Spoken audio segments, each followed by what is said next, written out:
নমস্কার, ক্রাফটিমেক আর্ট চ্যানেলে আপনাদের সবাইকে স্বাগত। অনেক ভালোবাসা জানাচ্ছি যে আমাদেরকে এইভাবে সাপোর্ট করার জন্য।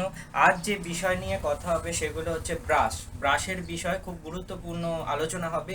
অবশ্যই যারা আর্ট লাভার, আর্ট ভালোবাসেন এবং আর্টের স্টুডেন্ট আছে তাদের সবাইকে বলছি ভালো করে ভিডিওটা শুনতে থাকো, অনেক গুরুত্বপূর্ণ বিষয় নিয়ে আলোচনা করা হবে।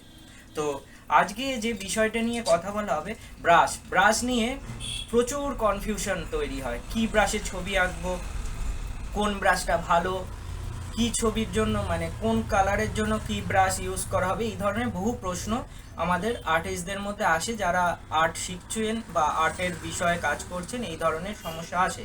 তো সেই জায়গাটা আমি আজকে ক্লিয়ার করে দেবো। তো প্রথমেই বলি, ব্রাশ দুই প্রকারের হয়ে থাকে। একটা হচ্ছে রাউন্ড সেভেল ব্রাশ বলা হয়, আর একটা ফ্ল্যাট ব্রাশ বলা হয়। এই দুটি ব্রাশের পার্থক্য কী এবং কি কাজে ব্যবহৃত হয়, প্রথমেই একটা কথা বলি। এই দুটো টাইপের ব্রাশই সব রকমের মিডিয়ামে কাজ করতেই ব্যবহৃত হয়, কিন্তু স্পেশালাইজেশন কিছু আছে, বেশি ব্যবহার কম ব্যবহারের পার্থক্য আছে।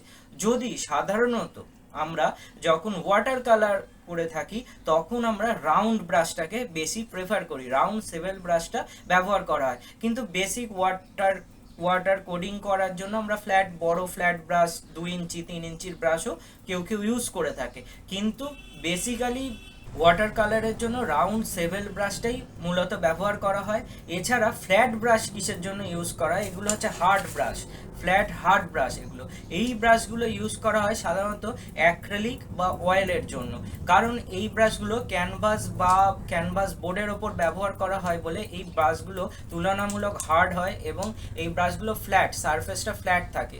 তো এই জন্য এইগুলোকে ফ্ল্যাট হার্ড ব্রাশও বলা হয়। তো এই হচ্ছে ক্লিয়ারেন্সটা করে দিলাম। আমরা সাধারণত অয়েল বা অ্যাক্রিলিকের জন্য ফ্ল্যাট ব্রাশ ব্যবহার করে থাকি এবং ওয়াটার কালারের জন্য রাউন্ড সেভেল ব্রাশ ব্যবহার করে থাকি।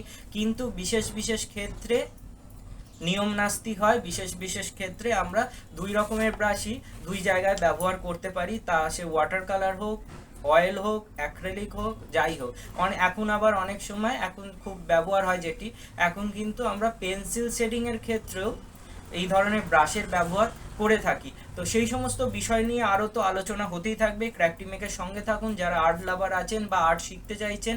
এছাড়া আমি ভারতবর্ষ জুড়ে ক্লাস করিয়ে থাকি, ভারতবর্ষের বিভিন্ন প্রান্তে আমি ক্লাস করাই, অনলাইন এছাড়া অফলাইন। যদি যারা কলকাতায় থাকেন অবশ্যই আমার সাথে যোগাযোগ করতে পারেন। অফলাইন অনলাইন দুই রকমেরই সুযোগ আছে আর্ট ক্লাসের, ক্র্যাফটিমেকের পক্ষ থেকে বলা হচ্ছে। আবারও যারা ক্লাস করতে চান অবশ্যই যোগাযোগ করবেন।